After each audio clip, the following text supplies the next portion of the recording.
Prepare for shock and awe. Gold, silver, copper, and zinc.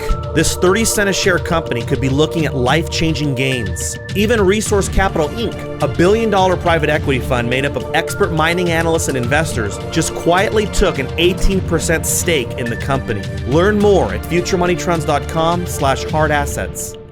The mainstream media is owned and controlled by the same group that is the owners of the Bank for International Settlement. That's the same group that's charging interest on countries' debt.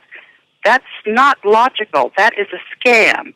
What's supposed to happen is that people are supposed to have currency that's issued by their governments directly, which doesn't carry interest. And that is what John F. Kennedy was trying to do, and the reason why he was assassinated. That's what Lincoln was doing with the greenbacks. That's why Lincoln was assassinated, and that's why people don't know in their history the connection between this, because there is this corrupt group that's trying to keep people dumb, dumbing people down. And we learned about this group because there's 3 mathematicians at the Federal Institute of Technology that took data on who owns all of the companies on the capital market. That's 43,000 companies, and they found out that it's actually one group. It's they take the same directors and put them on boards. That's called interlocking directors. So the banks that are too big to fail, that's really one banking cartel. And that group is going around buying up politicians. There are secret societies like the Knights of Malta. They're promoting people and making sure that those people become gatekeepers. And one of those Knights of Malta is the chairman of the Joint Chiefs of Staff. That's Martin Dempsey. So although the United States has a very powerful military, that military is being co-opted because we've got traitors at the head. Now, and we have documented all of this. So many people do not know, for example, that in Charleston, South Carolina, there was supposed to be a nuclear device detonated on October 8th. And instead, 2 heroes made sure that nuclear device went off the coast. And the Russians told people about that because they intercepted the naval communications. Not only that, but seismograph records caught the fact that there was, it wasn't an earthquake because earthquakes build up. This was a nuclear device. It was the 8th of October. Can you imagine? They were planning on nuking Charleston. They wanted a false flag so that they could have a military crackdown.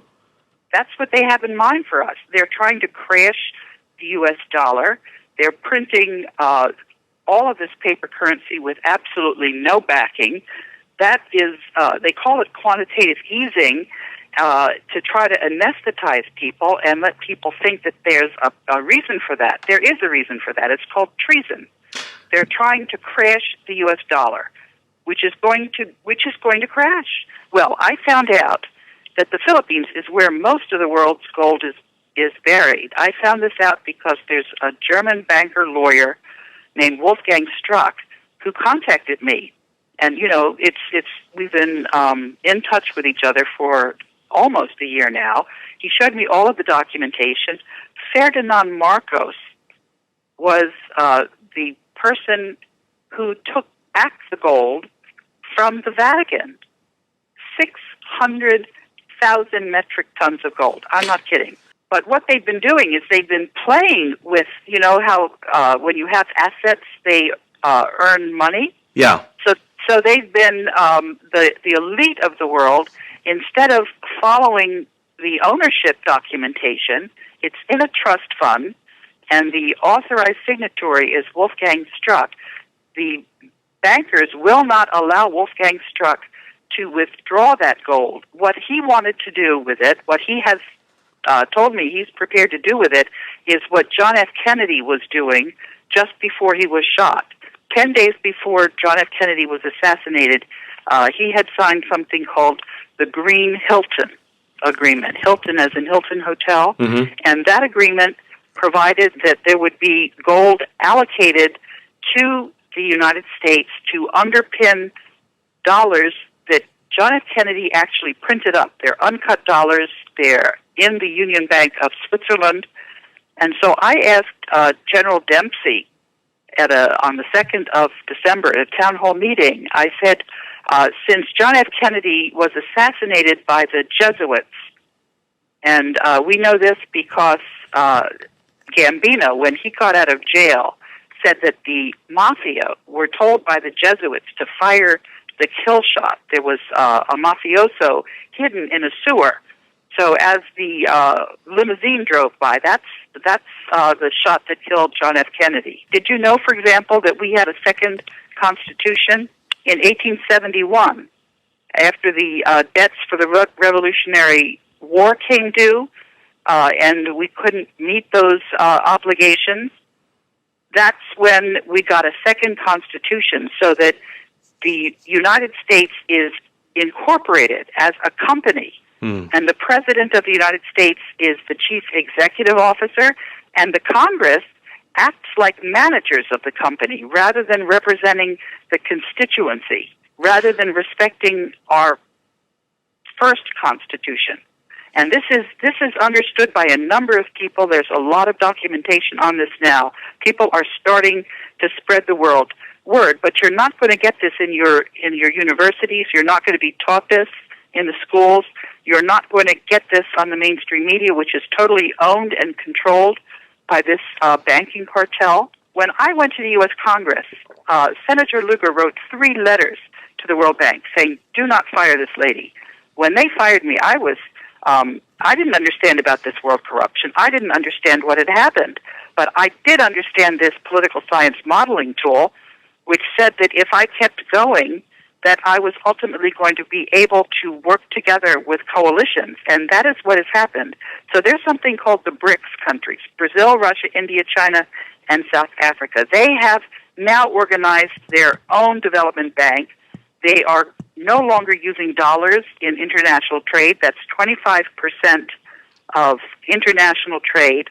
A UK lawyer told me after I got my statement up on the UK Parliament that I should go to the credit rating agencies.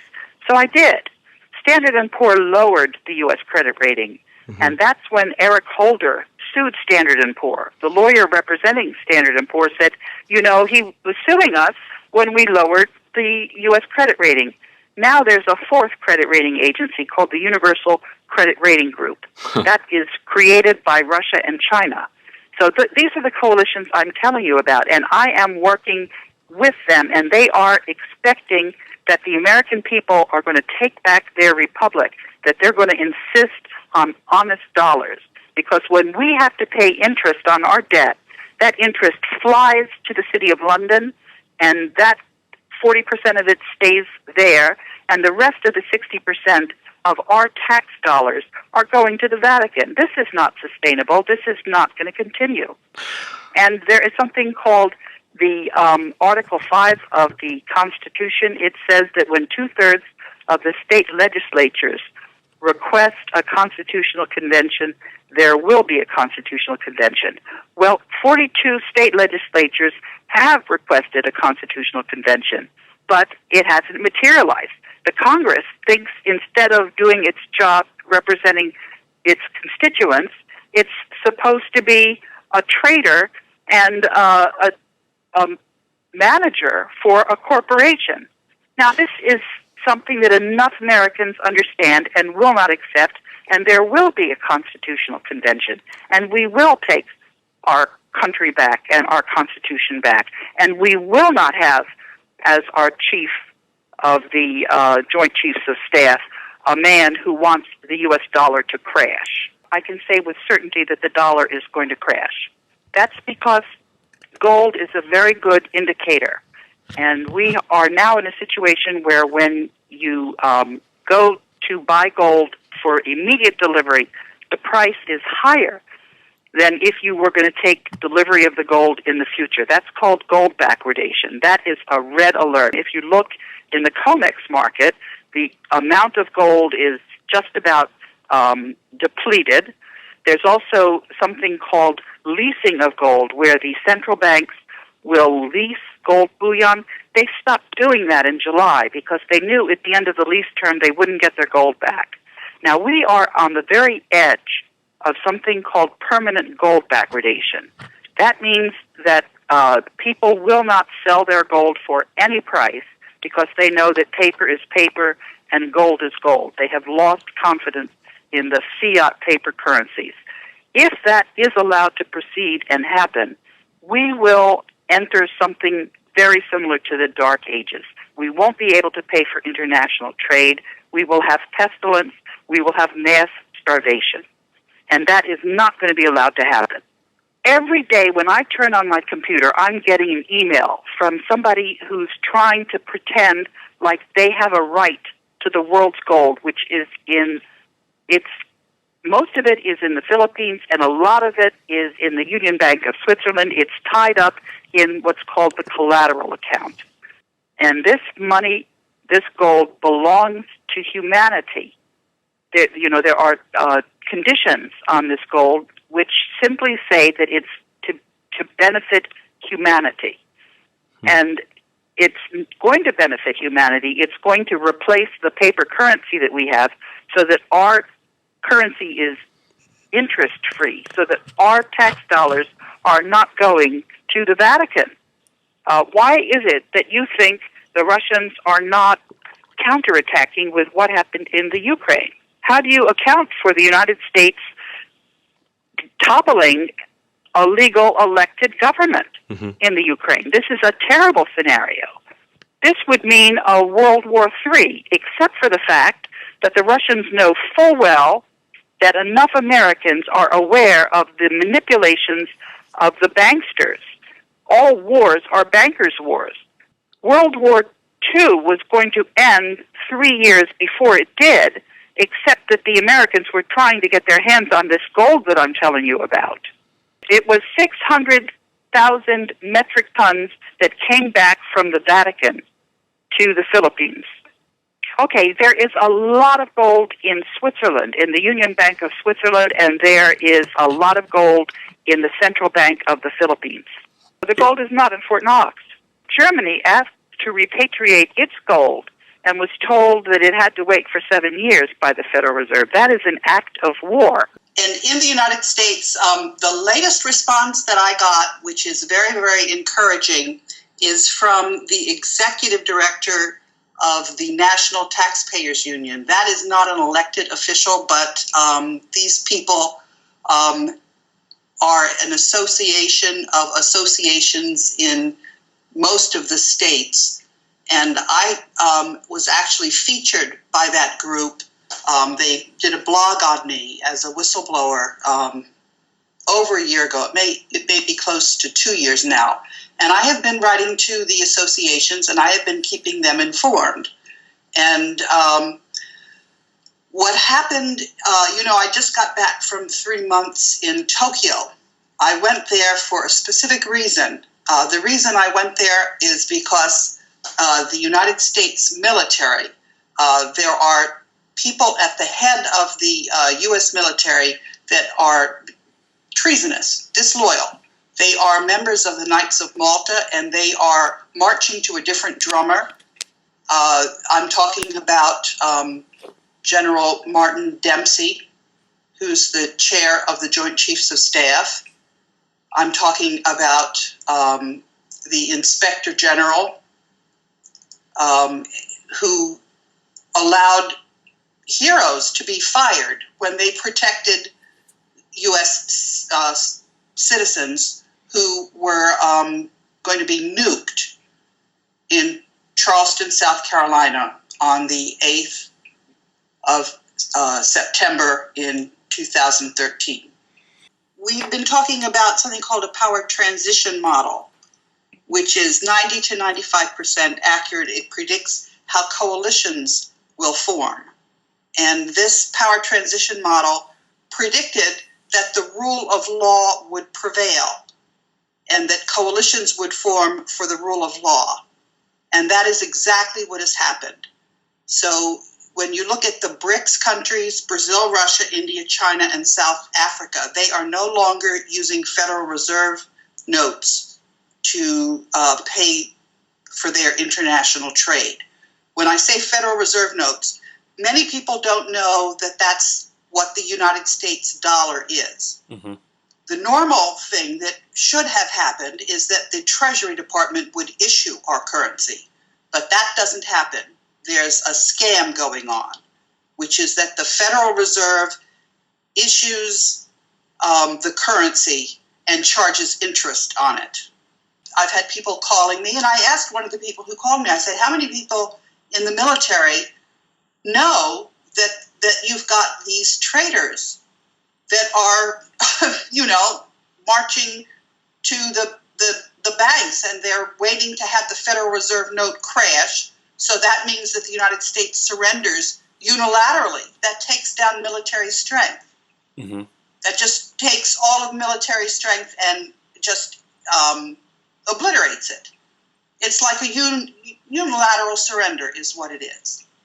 And so I said, how many people in the military understand that this is what's going on, that's what the banking cartel is expecting to happen? And they said, about 50% of them. I said, well, why are you guys just sitting on your hands then? And the guy didn't have a good answer for me. So I figured I had to do a little work for the military. So what I did was I went to Japan, because the military is occupying Japan. And there's something called the Joint U.S.-Japan Committee under the Status of Forces Agreement. And I interacted with that committee. I also met with somebody in the Japanese Diet, that's their parliament. Mm-hmm. And I met with a number of other people as well, economists, their civil society. But anyway, so what I did one day was I got in touch with the military attaché in the Tokyo Embassy of the United States. Mm-hmm. Our ambassador is Carolyn Kennedy. I wrote to her many, many times. I asked many U.S. citizens to contact her as well. So I called up military attaché, and I said, this power transition model is saying that Germany is going to stop being our ally. And, I had an interview with a very large business website in Germany. They have 1.5 million readers per month. Mm-hmm. And at the end of that interview, I asked a question. I said, is there something that I didn't touch on that I should be mentioning? And they said, yes, why don't you speak to the fact that a German helicopter buzzed the U.S. consulate in Frankfurt? I said, okay, and I did a little research, and I found out that a German government spokesperson had said that the reason they did this, it broke all the china in our consulate. Mm-hmm. The spokesperson for the German government said that this was a shot across the bow to get our attention. And this power transition model is saying that all of the United States allies are going to leave the United States, and we are going to be isolated. And that's where we are right now.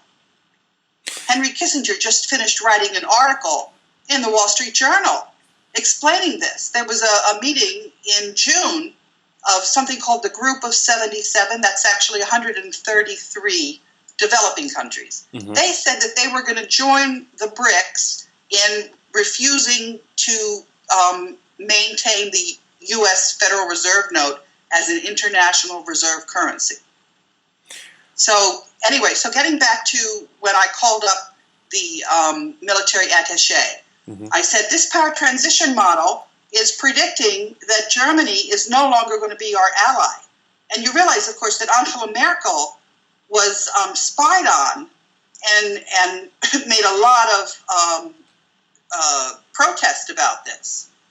And I had actually warned the Treasury Department back in 2008, which is when I found out that when they were firing, the World Bank Board was firing Paul Wolfowitz. Paul Wolfowitz had arranged to get information on the executive directors, their ambassadors that are on the board of the World Bank. There are 25 of them.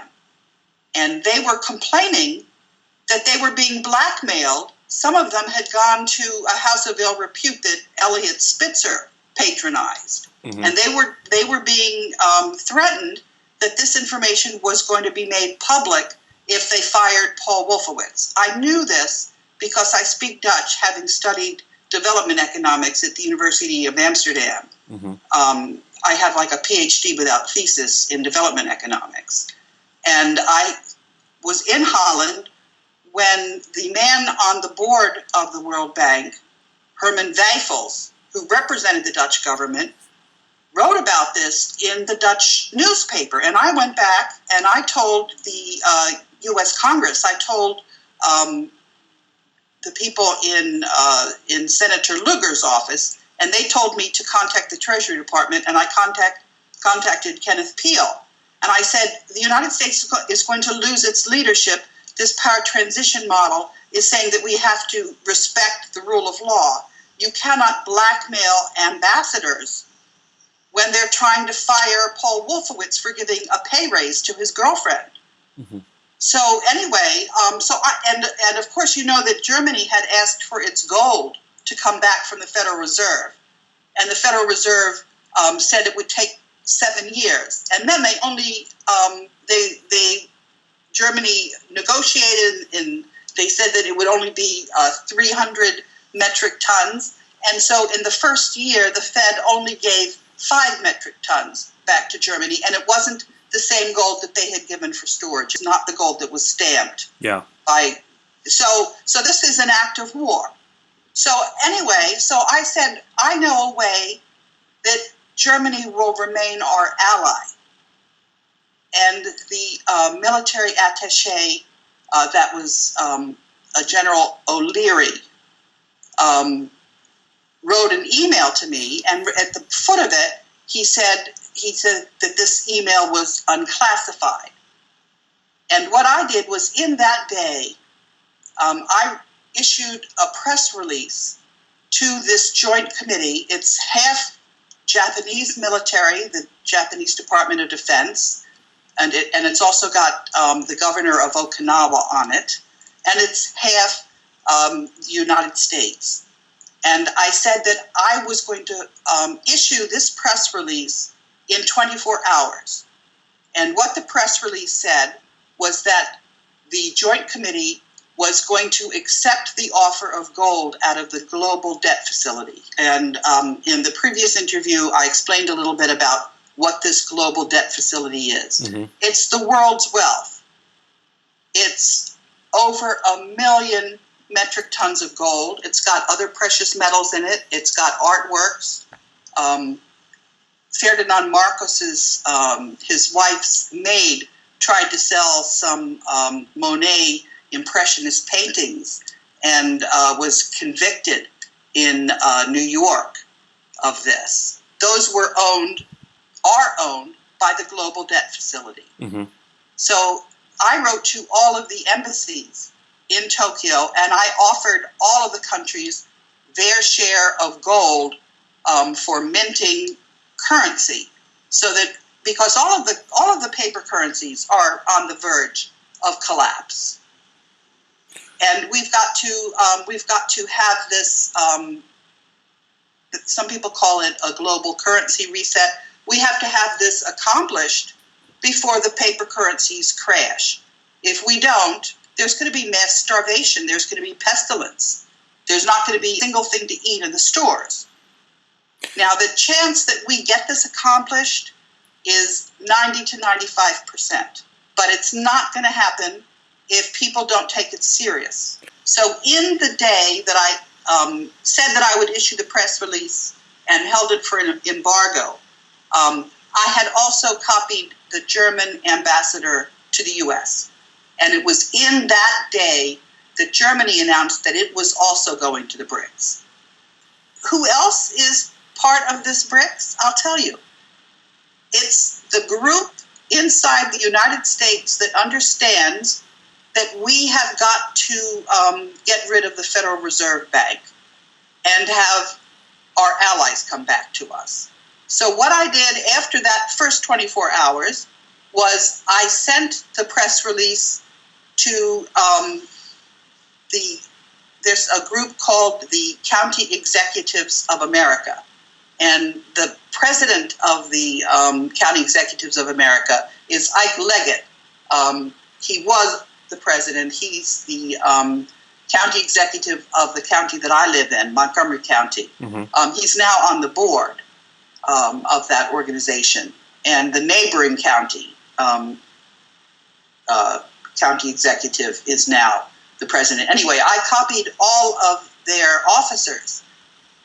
And I said, the citizens of the United States are expecting that the military is not going to be surrendering unilaterally, because we're supposed to be protecting Japan. And this is what the U.S.-Japan Joint Committee is expecting. And I also offered the gold that was on deposit in Bank of Tokyo to Japan. I added one other part of the monetary agreement. I forwarded this draft monetary agreement to all the countries. And what we're talking about as currency is actual gold, which is then pressed very thin. And there's a process called Aurum, where you take this very thin layer of gold and you surround it with plastic. So it handles just like paper currency, but it's actual gold. Okay. And I offered the gold to all of the countries. I said, we're not going to be just dealing with paper currency that we have to pay interest on. And I got in touch with all of the taxpayers associations all over the world, including the Taxpayer Association in Japan. I also got in touch with all of the credit rating agencies and the Japanese credit rating agency. And the other group that I've been in touch with is the legal profession, because the legal profession has been doing exactly what you would hope they wouldn't do. They've been working for the banksters and creating all kinds of what other lawyers have called gobbledygook. So I spoke in the last interview about a second secret constitution. I spoke about how the people in the U.S. Congress are actually the managers of a corporation that was incorporated that's called the United States. And that, I mean, it's just, when you find out what happened to what we consider our republic, it's, and this was done by lawyers. So we have every year they declare an emergency, and so we're operating under a military emergency.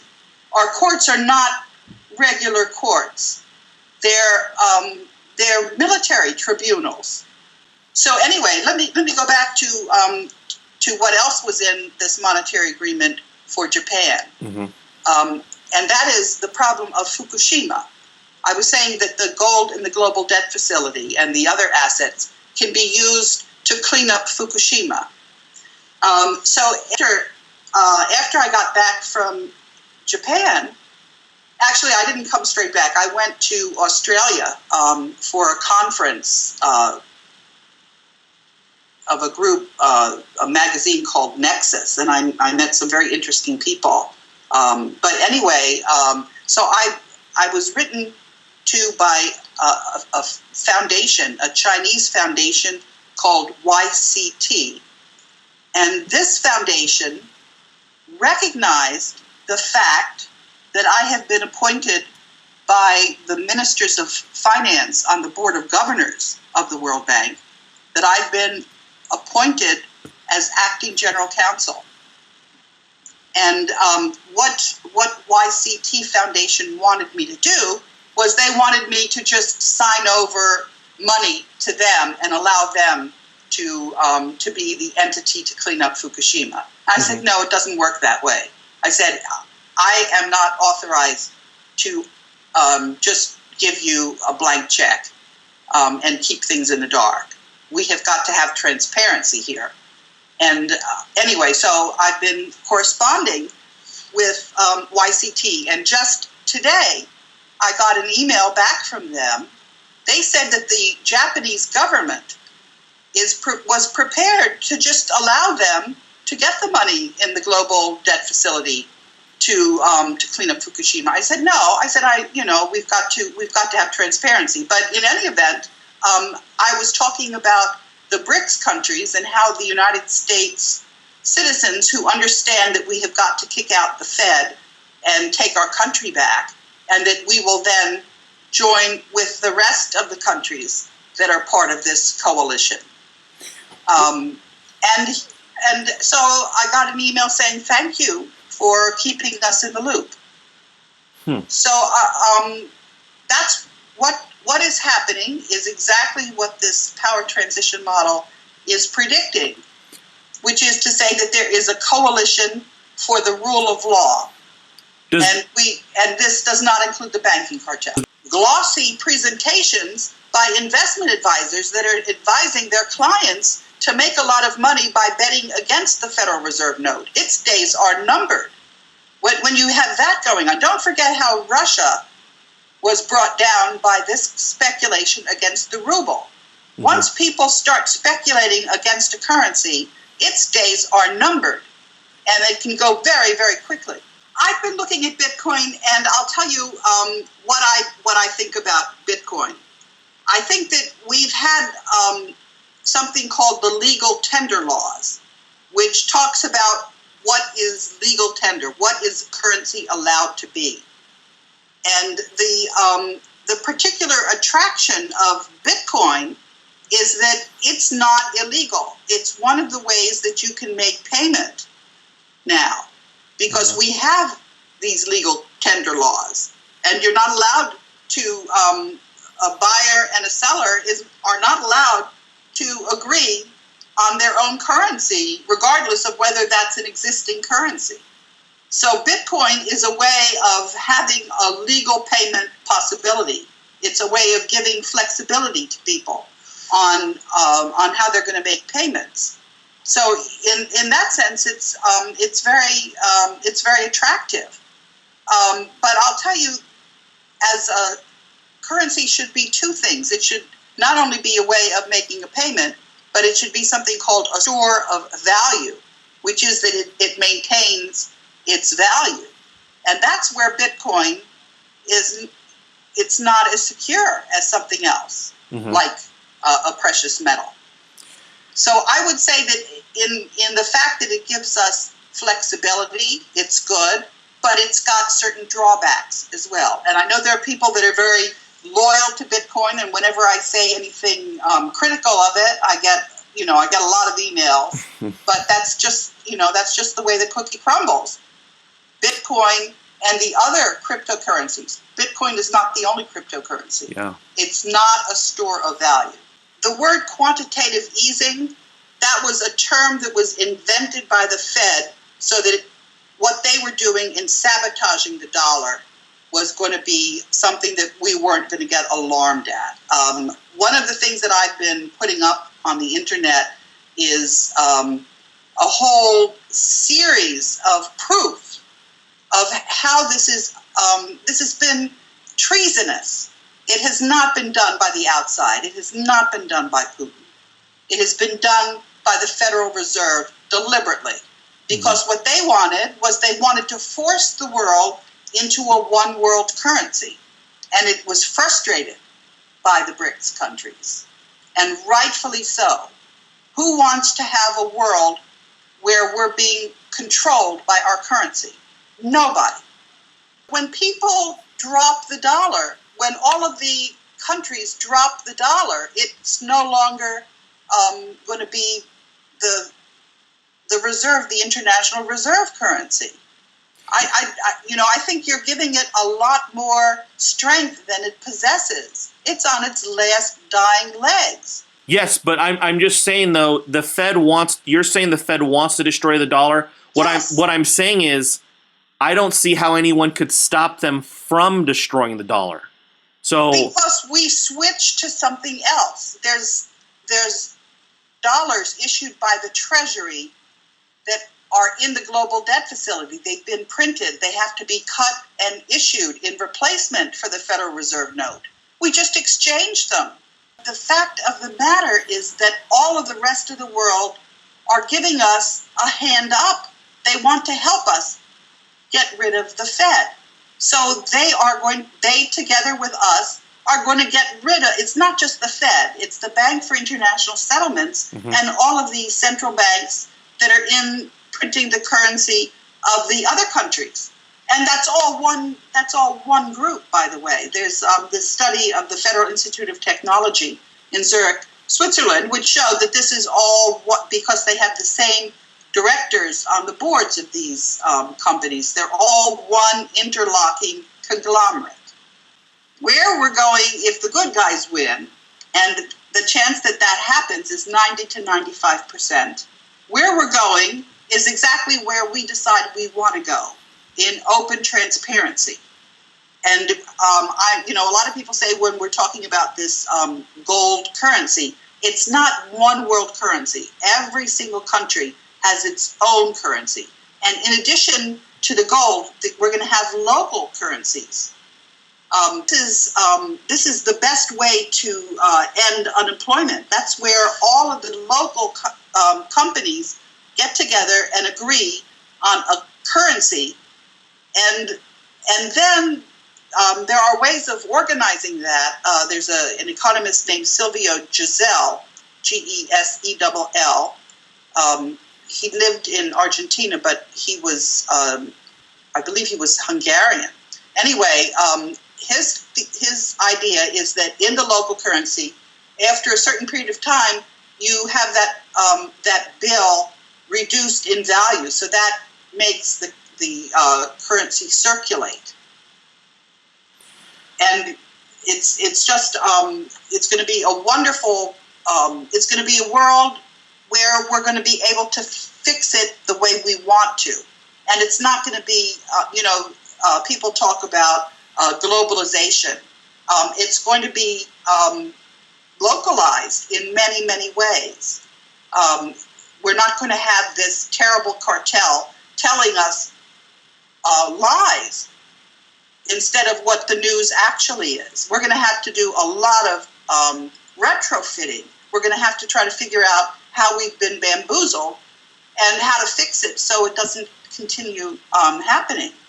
We're going to have a lot of work, but how things are going to be, they're going to be the way we want them to be. That's how they're going to be. There is, when the gold was being collected, there were bonds that were issued, denominated in gold. There were in the 1930s, $210 trillion worth of bonds that had interest of 4%, payable in gold. This has been compounding. It's now in the quadrillion. So this banking cartel owes us much more money than we owe them. Yeah? That's an interesting. That is paper. What we have in this global debt facility, that's gold. Mm-hmm. And my job, I've been appointed by 188 ministers of finance. My job is to certify who is the authorized signatory. And that's when I do that, I look to see whether this is benefiting humanity or not. Yeah. So, I mean, humanity is very rich. It's not the banking cartel that's rich. They've been bamboozling us and tricking us into accepting paper instead of real currency. They're bad. They're not going to go away easily, but just think about what's happening differently. Syria, we were told that there was sarin gas and that there ought to be bombing going on Syria. And when the Senate Committee on Foreign Relations tried to vote to authorize that, people were showing how much campaign contributions they were getting and how the vote was going. And they were just exposed in a way that they had never been exposed before.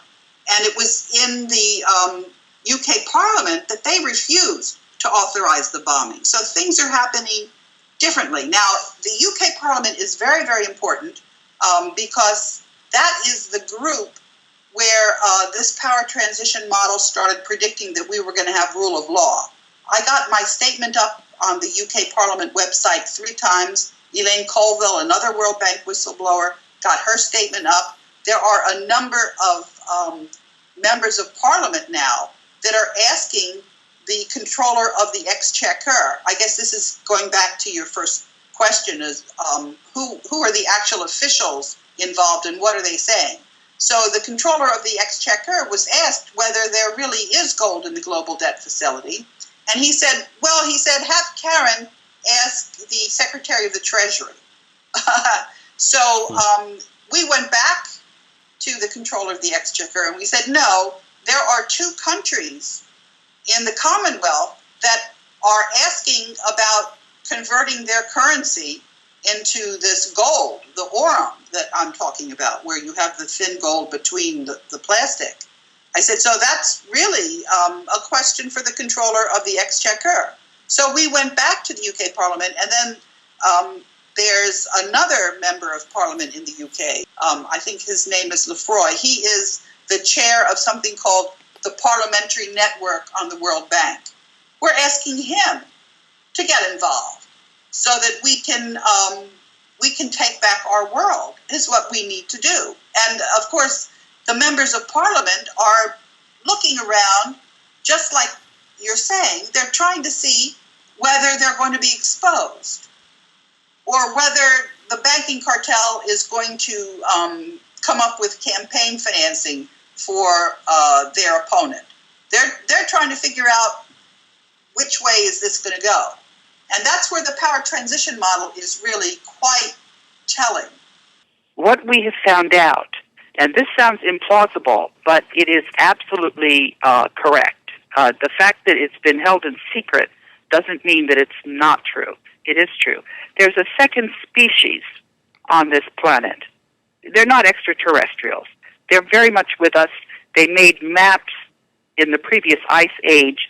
The remnants of their civilizations are all over the place. A lot of times along the coast, it's submerged because the the sea level has gone up by 400 meters. But this group has large brains. They're very distinct from Homo sapiens. Their DNA is so different that if the 2 species mated, their offspring would be infertile. And we know this because their DNA was just tested. They have skulls all over the place because they have been on Earth with us. But after the Ice Age, there weren't that many of them. And so they've been hiding. And one of the places that they've been hiding is in the Vatican. That's why the Vatican are wearing those meters. It turns out that that's also what the high priest wore in the early beginnings of Judaism. Moses was actually Akhenaten, who was a pharaoh.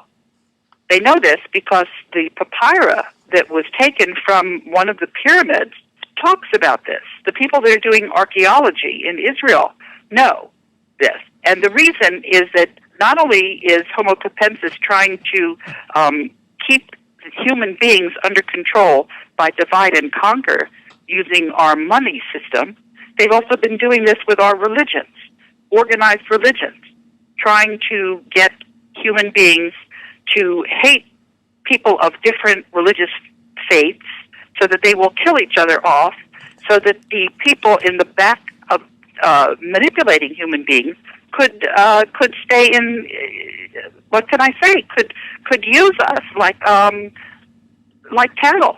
That's what's been going on through our history. I sent an email to a fellow in Portugal, and the next day he went to a meeting of bankers, and he sent me back an email saying that at that meeting there had been a big-skulled individual with bright blue eyes. Another person in touch with Dr. Edward Spencer, who's a retired neurologist, he's the one who started telling me about this. Mm-hmm. A friend of his was in Egypt and saw these Homo Capensis running around. They're their skulls are all over the planet.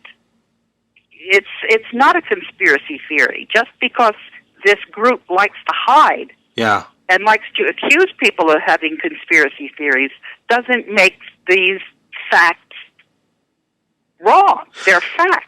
I don't jump to conclusions, and I ask everybody else to do their own due diligence. And I have taken a lot of flack and heat, including some very critical YouTube that said that I obviously had taken leave of my senses by accepting something which was so completely implausible.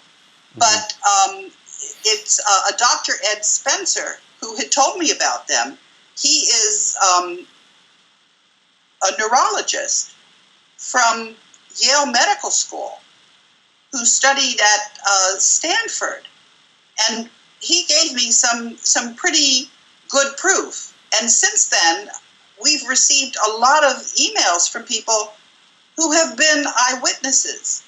I spoke with a lawyer who I've known for 30 years. He was the lawyer who told me to go to the credit rating agencies. And I had expected him to be very skeptical. And he told me no, that he knew, and he himself had seen these Homo Capensis, and that many of them went to BDSM hangouts because they like to beat women. So, but there is physical evidence all over this planet with their skulls that have been buried, their civilizations, the ruins of their civilizations after the water level of water in the sea. But the point, the thing I'd like to say, Daniel, is that the information that I'm giving on the financial sector is freestanding. It's valid whether or not you want to believe in the existence of this second species of hominid. No, I totally... It should not be used to impeach me. If people want to say that I'm gullible and don't want to accept the things that I thought was proof, but there's been DNA analysis now on these cells. And it shows that this is a second species. It's not Homo sapiens. Okay. They're hiding from us. There's more than one kind of Homo capensis. There's the one that has, it's called a parietal plate. Your skull, Homo sapiens have two. And one species, the one that has the biggest brain. And, you can also look at the pharaohs. They were this larger Homo capensis. Some people call them big brain. Some people call them coneheads. Akhenaten was, and his wife Nefertiti. And you can see pictures of them holding their children. Are they superior to Homo sapiens? Are they superior? No. That's why we've won. Okay. You'd mentioned last time we had spoken about the Jesuits. It was something that I had never heard of at the time. I just wanted to know in the mix of things so people can better understand this group of people. How much control and how much are they involved in on the cartel side? That's what the cartel is for. It's for siphoning the money into that group. They're the owners. That is the source, then. That is the master. Yes. Okay. Well, no. The Jesuits are not the master. They're, you've also got these secret societies. It's like, think of an onion and different layers of the onion. Yeah. They're all part of the layers. And then at the very core of this onion, that's where the Homo capensis sit. Yeah, it's so hard because there's so many rabbit holes we could go down. I've taken up so much of your... Karen, if you don't mind, I'd love to, after we get feedback from this show, I'd love to have you back on maybe in about a month or two. Okay, that'd be great. Karen, thank you so much. If someone would like to reach out to you or follow your work or see the documentation that you discussed on this show, where's the best place for them to go? Go to my website, www.kahudes.net. Now, I've got the financial stuff there. I'm not, my specialty is not this second species or the Jesuits. Yeah. You'll have to Google there. But anyway, I've got a contact page. I can steer you to where you can find some answers. Karen, thanks again. Again, Karen is a former senior council member of the World Bank. This is a very credible individual trying to give you information about massive, massive fraud that is literally all around us. It's so much all around us and ingrained in us that it's normal to most of us. Our whole lives we've lived in a world of fraud. Karen, you have a great day, and thank you so much again for your time. Thanks for having me on, Daniel.